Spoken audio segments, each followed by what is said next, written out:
Hello my dear students, welcome to Clifford classes.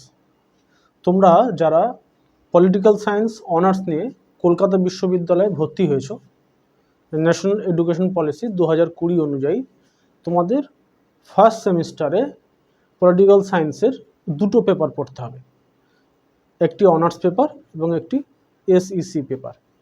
এই দুটো paper তোমাদের কত নম্বরের পড়তে হবে, কত কত নম্বরের প্রশ্ন আসবে, কোশ্চেন প্যাটার্ন কেমন হবে, তার সিলেবাস কী, সেটা নিয়ে আমরা আজকে আলোচনা করব। তো শুরু করা যাক। পলিটিক্যাল সায়েন্স যারা অনার্স এবছর ফার্স্ট সেমিস্টারে ভর্তি হয়েছো তাদের জন্য এই ভিডিও খুব গুরুত্বপূর্ণ। তারা দেখে নাও যে তোমাদের কোন কোন তোমাদের কি কি বিষয় নিয়ে পড়তে হচ্ছে, কটা পেপার পড়তে হচ্ছে এবং তার মার্কস ডিস্ট্রিবিউশন কি থাকছে এবং সিলেবাস কি থাকছে। ঠিক আছে?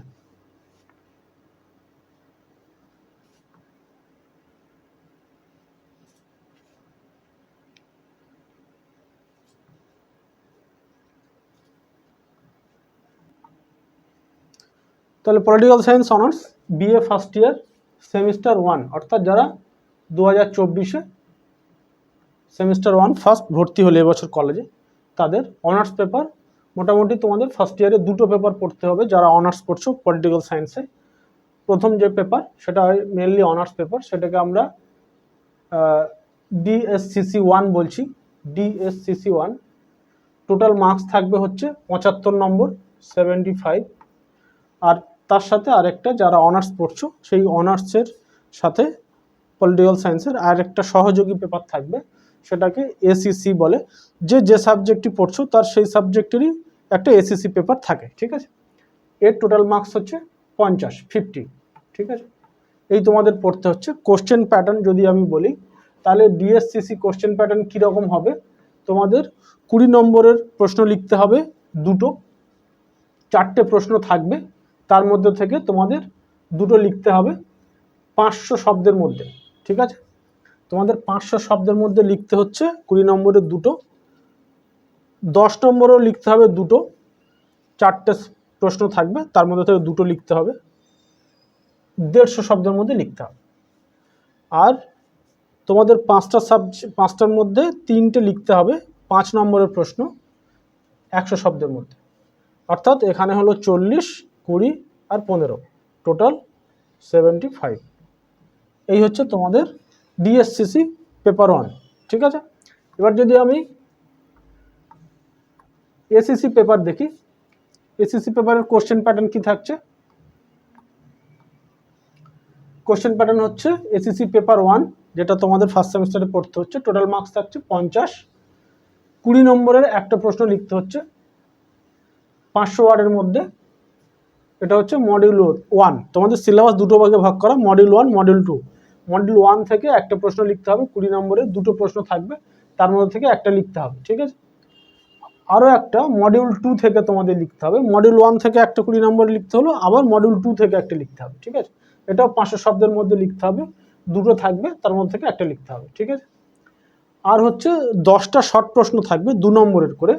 ঠিক আছে? 5টা শর্ট প্রশ্ন থাকবে 2 নম্বরের করে, যেটা কিনা মডিউল 1 এবং মডিউল 2 মিলিয়ে থাকবে 8টা প্রশ্ন থাকবে, তার মধ্যে থেকে 5টা লিখতে হবে। ঠিক আছে? 2 নম্বর করে, এখানে থাকছে 10। তাহলে টোটাল তোমার আসছে 50।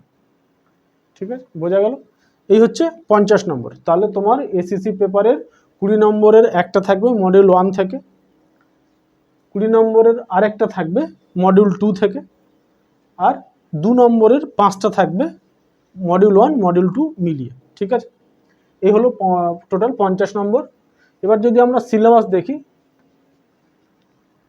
সিলেবাস ডিএসসিসি 1 মডিউল 1-এ আমি দুটো হিসেবে বলে দিচ্ছি, ইংলিশ বাংলা দুটো, তোমাদের বুঝতে সুবিধা হবে। এবং তোমরা যারা পলিটিক্যাল সায়েন্স পড়ছো তাদের ইন ফিউচারে হায়ার স্টাডিজের জন্য তোমাদের কিছু কিছু টার্ম জানা দরকার। সেজন্য তোমরা যখনই পলিটিক্যাল সায়েন্স পড়বে, বিভিন্ন টার্মগুলো সেগুলোতে একটু ইংরাজিতে জেনে নেওয়ার চেষ্টা করবে, যাতে করে হায়ার স্টাডিজে গিয়ে তোমার অসুবিধা না হয়। এখন তুমি তাও কিছু বইপত্র বাংলায় পেয়ে যাবে। হায়ার স্টাডিতে যখন যাবে, তুমি এমএ যখন করতে যাবে, তখন কিন্তু সব বই বাংলায় পাবে না, তোমাকে কিন্তু ইংরাজি পড়তে হবে এবং তার জন্য তোমার পলিটিক্যাল সায়েন্সের বিভিন্ন যে টার্মগুলো আছে সেগুলো জানা দরকার, ঠিক আছে? তো সেগুলো জেনে রাখবে। তো আমরা এখানে প্রথম যে মডিউল, সে মডিউল চ্যাপ্টার 1 কি আসছে, পলিটিক্যাল থিওরি ফান্ডামেন্টাল কনসেপ্ট, রাজনৈতিক তত্ত্ব ভিত্তিগত ধারণা। এটা হচ্ছে টোটাল মডিউল 1-এর টাইটেল এটা, ঠিক আছে?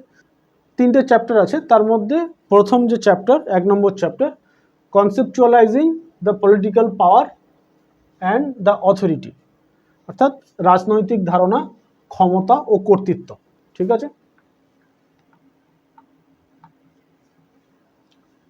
Conceptualising the political power and the authority, রাজনৈতিক ধারণা, ক্ষমতা ও কর্তৃত্ব। 2 নম্বর হচ্ছে স্টেট নেশন সভরেন্টি। এই সভরেন্টি মানে হচ্ছে সার্বভৌমিকতা, যেটা আমরা পড়ে এসেছি যে যারা উচ্চ মাধ্যমিকে পলিটিক্যাল সায়েন্স পড়েছো তারা সার্বভৌমিকতার ধারণা পড়েছো, যেটাকে ইংরেজিতে বলে সভরেন্টি।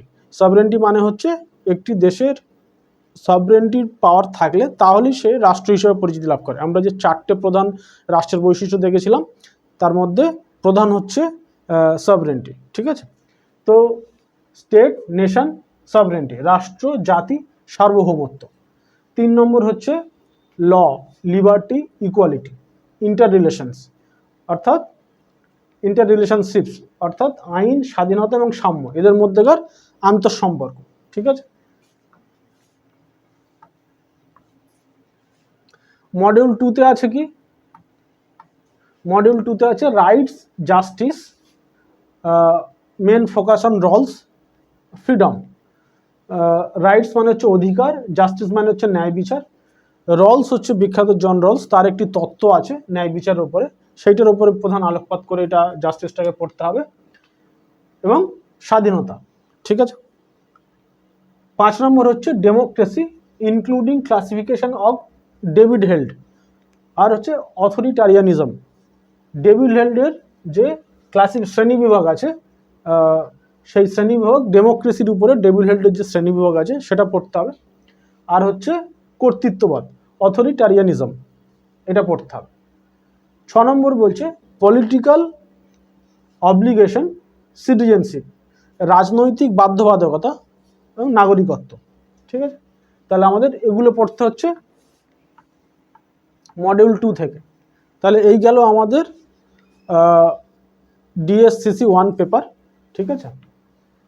আমাদের ডিএসসিসি 1 পেপারে আমরা ফার্স্ট মডিউলে তাহলে দেখলাম রাজনৈতিক ধারণা, ক্ষমতা এবং কর্তৃত্ব। 2 নম্বরে দেখলাম হচ্ছে রাষ্ট্র জাতি সার্বভৌমত্ব। 3 নম্বরে দেখলাম হচ্ছে আইন, স্বাধীনতা এবং সাম্যের আন্তঃসম্পর্ক। এবং 2-তে দেখলাম কি, মডিউল 2-তে অধিকার, ন্যায় বিচার, জন রলসের এবং স্বাধীনতা। আর হচ্ছে 5 নম্বরে কি দেখলাম আমরা, গণতন্ত্র, ডেভিড হেল্ডের শ্রেণীবিভাগ এবং কর্তৃত্ববাদ। আর 6 নম্বর হচ্ছে রাজনৈতিক বাধ্যবাধকতা, নাগরিকত্ব। এই 6টা চ্যাপ্টার তোমাদের module 1, module 2, DSCC 1 mainly honours paper হিসেবে সেমিস্টার 1-এ পড়তে হবে। এবার এসিসি পেপার 1, এতে তোমাদের ফার্স্ট সেমিস্টারে কি পড়তে হবে, Democratic awareness with legal literacy. এই যে চ্যাপ্টারটা, এটা খুব ইম্পর্টেন্ট, কারণ এইটা তোমার ডে টু ডে লাইফে লাগবে। এই যে পেপারটা তৈরি করা হয়েছে এটা মেনলি আইন, কানুন, থানা, এই বিষয়গুলো, গ্রেপ্তার, এইসব বিষয়গুলোর উপরে, যেটা সাধারণত একটা উকিলের বেসিক নলেজ লাগে, লয়ার বেসিক নলেজ হিসেবে যেগুলো জানে, সেগুলো এখন ছাত্রদেরকে জানানোর জন্য এসি পেপারে ক্যালকাটা ইউনিভার্সিটি এই সিলেবাস অন্তর্ভুক্ত করেছে, যেটা তোমাদের জানা খুবই প্রয়োজন। তো সেটা তোমরা দেখে নাও। Democratic awareness with legal literacy, গণতান্ত্রিক চেতনা এবং মৌলিক আইন, এটা হচ্ছে টাইটেল পেপারের। মডিউল 1-এ কি বলছে, basic understanding legal provisions of FIR, general diary, bail, search and seizure, evidence and criminal procedure code, ঠিক আছে? মৌলিক ধারণা কি না, এফআইআর এর পুরো কথা হচ্ছে ফার্স্ট ইনফরমেশন রিপোর্ট। কারোর বিরুদ্ধে কোনো অপরাধ যদি মনে হয় যে হ্যাঁ সে অপরাধ করেছে বা এরকম বিষয় আছে যে তাকে অপরাধী হিসাবে চিহ্নিত করা যায়, তাহলে তার নাম এফআইআর হয়, ঠিক আছে? তারপরে সে করেছে কি না করেছে সেগুলো বাকি আদালত ঠিক করবে, ঠিক আছে? পুলিশের কাজ হচ্ছে কাউকে আদালতের সামনে দাঁড় করানো, ঠিক আছে? বাকিটা আদালতের কাজ। তাহলে এফআইআর সাধারণ ডায়েরি, যেটা আমরা জেনারেল ডায়েরি করে থাকি, কারোর নামে একটা অভিযোগ, সেটা যে কেউ যে কারোর নামে করতে পারে। ও কারোর নামে অভিযোগ থাকা মানেই যে সে সেই অপরাধ করেছে এরকম কোনো বিষয় নেই, যে কেউ যে কারোর নামে অভিযোগ করতে পারে, ঠিক আছে? সেটা তদন্ত সাপেক্ষ, তদন্তের জন্য আবার পুলিশ 41A নোটিশ দিয়ে ডাকে, ঠিক আছে, তো জিজ্ঞাসাবাদ করার জন্য। এগুলো বিষয় আছে, তোমরা যখন পড়বে এগুলো জানবে। গ্রেপ্তার, জামিন, কী জন্য গ্রেপ্তার করা হয়, কী হিসাবে বেল পাওয়া যায়, পুলিশি তল্লাশি, পুলিশ কোন কোন ক্ষেত্রে তল্লাশি করতে পারে, তল্লাশি তার কতটা কি অধিকার আছে, সেই অনুযায়ী নাগরিকের কি অধিকার আছে, হঠাৎ করে কারো বাড়িতে পুলিশ তল্লাশি করতে গেল, ঠিক আছে, তো সেক্ষেত্রে সেই বাড়ির তাকে তল্লাশি করতে দিতে বাধ্য কিনা, এসবগুলো জানার বিষয় আছে। বাজেয়াপ্তকরণ, কোনো জিনিস পুলিশ বাজেয়াপ্ত করতে পারে। প্রমাণ এবং ফৌজদারি কার্যবিধি কোড, ঠিক আছে, মানে ফৌজদারি মানে হচ্ছে ক্রিমিনাল, ঠিক আছে, এগুলো জানতে হচ্ছে 1 নম্বর চ্যাপ্টারে। 2 নম্বর চ্যাপ্টার কি বলছে, laws on offences against women, children and adolescence, schedule caste and schedule tribes, অর্থাৎ নারী, শিশু, কিশোরী। অ্যাডোলেসেন্স মানে হচ্ছে 13 থেকে 15, 16, 17 বছর অবধি, যেটা আমাদের বয়ঃসন্ধিকাল বলে, সেটাকে অ্যাডোলেসেন্স পিরিয়ড বলে। নারী, শিশু, কিশোরী, তপশিলি জাতি এবং উপজাতির বিরুদ্ধে অপরাধ সংক্রান্ত আইন, নারীদের বিরুদ্ধে, শিশুদের বিরুদ্ধে, তপশিলি জাতি উপজাতির বিরুদ্ধে যদি কোনো অপরাধ করে কেউ, তাহলে সেই সংক্রান্ত কী আইন আছে সেগুলো জানার বিষয় রয়েছে। 3 নম্বর হচ্ছে personal laws and customary law in India, overview, ভারতের ব্যক্তিগত এবং প্রথাগত আইন, এটি সংক্ষিপ্ত বিবরণ। পার্সোনাল ল নিয়ে রিসেন্টলি আইন প্রণয়ন করার কথা হয়েছিল, যে সমস্ত দেশে একই ধরনের ল করা হবে, কোনো ধর্মীয় সম্প্রদায় বা কোনো গোষ্ঠীর আলাদা ল থাকবে না। এই পার্সোনাল ল, হিন্দু পার্সোনাল ল আছে, মুসলিম পার্সোনাল ল আছে, ঠিক আছে, এছাড়াও বিভিন্ন আদিবাসীদের পার্সোনাল ল আছে, গোয়ান মহিলাদের কিছু পার্সোনাল ল আছে, পুরুষদের পার্সোনাল ল আছে, এরকম নানা রকমের পার্সোনাল ল আছে, ঠিক আছে, বিভিন্ন আদিবাসী উপজাতি সম্প্রদায়ের পার্সোনাল ল আছে। তো সেই যে পার্সোনাল ল এবং প্রথাগতভাবে যে বিভিন্ন আইনগুলো আছে সেগুলো সম্বন্ধে কিছু জানার বিষয় রয়েছে। লেবার লস, ঠিক আছে, শ্রম আইন, ঠিক আছে, এনভায়রনমেন্ট লস, পরিবেশ সংক্রান্ত আইন, ঠিক আছে, এইগুলো রয়েছে। মডিউল 2 নম্বর যে মডিউল, সেখানে কি রয়েছে, যে laws related to contracts and consumer rights, ঠিক আছে, চুক্তি এবং উপভোক্তা বিষয়ক অধিকার সংক্রান্ত আইন, যে কোনো বিষয় নিয়ে কন্ট্রাক্ট হলো কোনো বিষয়, বা কোনো ক্রেতা কোনো বিক্রেতার কাছ থেকে কোনো জিনিস কিনলো, সে সম্পর্কিত যদি কোনো সমস্যা হয়ে থাকে ট্রেডে, যে কোনো ক্রেতার যদি মনে হয় যে সে ঠকে গেছে বিক্রেতার কাছে, তাহলে তার জন্য আলাদা আলাদা আদালত আছে, যেটাকে আমরা উপভোক্তা আদালত বলে থাকি, কনজিউমার কোর্ট। সেই সংক্রান্ত বিভিন্ন আইনগুলো নিয়ে এখানে আলোচনা করা হয়েছে। লজ অন সাইবার ক্রাইম, যেহেতু এখন পুরো জীবনের একটা বড় অংশ আমাদের সাইবার বিষয় নিয়ে চলে, সামাজিক যোগাযোগ মাধ্যম, ফোন, ইন্টারনেট, ঠিক আছে, তো এগুলো নিয়ে জানার বিষয়, যে সাইবার অপরাধ সংক্রান্ত আইন, বিভিন্ন ফোন করে অ্যাকাউন্ট থেকে টাকা হ্যাক করে নেওয়া, নানা রকমের ক্রাইম, কারোর ফেসবুকে ছবি মত করে অন্য ছবি বসিয়ে নানা রকমভাবে সোশ্যাল সাইটে দিয়ে তাকে ডিমিন করা, তার সামাজিক পরিচিতি নষ্ট করা, এই সমস্ত বিভিন্ন, এগুলো এটা সাইবার ক্রাইমের মধ্যে পড়ে, ঠিক আছে, তো এই সমস্ত বিষয়গুলো কী কী ল আছে সেগুলো জানার বিষয় আছে। 7 নম্বর হচ্ছে anti terrorist law, implication for security and human rights, সন্ত্রাস বিরোধী আইন, সন্ত্রাস বিরোধী আইনে নিরাপত্তা এবং মানবাধিকারের প্রশ্ন কী আছে সেগুলো নিয়ে আলোচনা আছে। Laws related to the rights to information, তথ্যের অধিকার সংক্রান্ত আইন, যে আমরা রাইট টু ইনফরমেশন অ্যাক্ট হয়েছিল 2005 সালে, সেই পর থেকে কী কী ধরনের রাইট টু ইনফরমেশন অধিকার আছে, সেই অধিকার, সেই সংক্রান্ত তথ্যের অধিকার সংক্রান্ত আইনগুলো নিয়ে এখানে আলোচনা করা হয়েছে, ঠিক আছে। তো মোটামুটি আমাদের এই যে আমরা আলোচনা দেখলাম, যে আমরা এখানে মেনলি পলিটিক্যাল সায়েন্স কলকাতা বিশ্ববিদ্যালয়ে আমরা যারা পড়াশোনা করছি, তাদের যে বিষয়টা রয়েছে, যে পলিটিক্যাল সায়েন্স যদি কেউ অনার্স নিয়ে থাকে, তাহলে তাদের ফার্স্ট ইয়ারে 2টো পেপার পড়তে হচ্ছে, একটা DSCC 1 এবং একটা ACC 1। তার সিলেবাস আমরা এখানে বললাম এবং তার কোশ্চেন প্যাটার্ন আমরা বললাম, ঠিক আছে। তো তোমরা ভিডিওটি দেখো এবং তোমরা তোমাদের যে সিলেবাস আছে সেটা এখান থেকে নিয়ে নাও এবং পড়াশোনা আস্তে আস্তে শুরু করো। 6 মাস বাদেই সেমিস্টার পরীক্ষা শুরু হবে। আমরা অন্যান্য সাবজেক্টেরও সিলেবাসগুলো বলবো এবং আমাদের চ্যানেলে বিভিন্ন অনার্স সাবজেক্টের, বিভিন্ন মেজর সাবজেক্ট যারা নিয়ে পড়ছে, history, political science, economics, geography, philosophy, এই সমস্ত আমরা আস্তে আস্তে তার ক্লাস দিচ্ছি, সেগুলো তোমরা দেখতে থাকো, ফলো করতে থাকো। ধন্যবাদ।